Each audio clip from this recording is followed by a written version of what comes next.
మనీలో ఎంతమంది పిల్లలు? 2 పిల్లలకు చదివిండ్రా ఏమన్నా? చదివింది. ఏం చేస్తారు?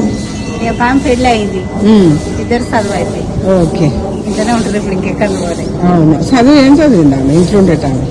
16 చదివింది. అవునా? అవునా? ఎన్నింటికి వస్తావు పొద్దున? 4 గంటలకు లేస్తాము, 5 గంటలకు ఇంటికాడికి వెళ్తాం.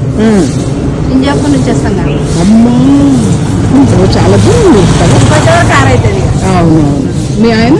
పని చేయదు. అవునా? పాపం నేను చేస్తుండేనమ్మా ఉన్నప్పుడు. పని చేసేది ఉన్నప్పుడు.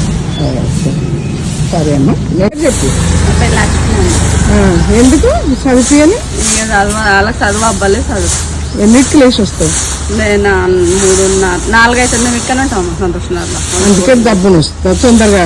ఏం రావు 4కి. నడుచుకుంటూనే వస్తావా? నడుచుకుంటున్నాం. 5:30. మీ ఆయన ఏం చేస్తాడు? ఆయన కూడా చేస్తుంది. చేస్తాను కానీ చదివించుకునేది అంటే పిల్లల్ని. ఇవాళ చదవనన్నప్పుడు ఏం చేస్తాం అమ్మ, ఎంత ఏం లేదు. అవునా? ఉన్నప్పుడు ఏం లేదు. చెప్పు, ఎన్నిటికి లేస్తావు? 4కి లేస్తామమ్మా. నీవు దగ్గర ఉన్నావు కాబట్టి 4కి. మిగతా వాళ్ళైతే 3:30 బస్ కాడ వచ్చి కూర్చుంటారు. Okay okay. చదువుతుందా? ఓకే. పిల్లలు ఎంతమంది? పిల్లలు 2 ఆడపిల్లలు. చదువుతుండ్రా? ఏం చదివిస్తున్నావు? పెద్ద MBA చేస్తుంది, చిన్న ల్యాప్టాప్. అబ్బా, ఏది స్టార్ట్ అవుతావు రేణుకా? 5కి. అట్లనా? మీ ఆయన చనిపోయినాక పిల్లలకు కష్టపడి పెద్ద పిల్లకి పెళ్లి చేసినావు కదా?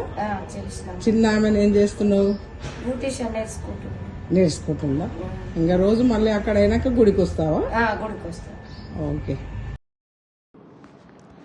అందరికీ అంతర్జాతీయ మహిళా దినోత్సవ శుభాకాంక్షలు.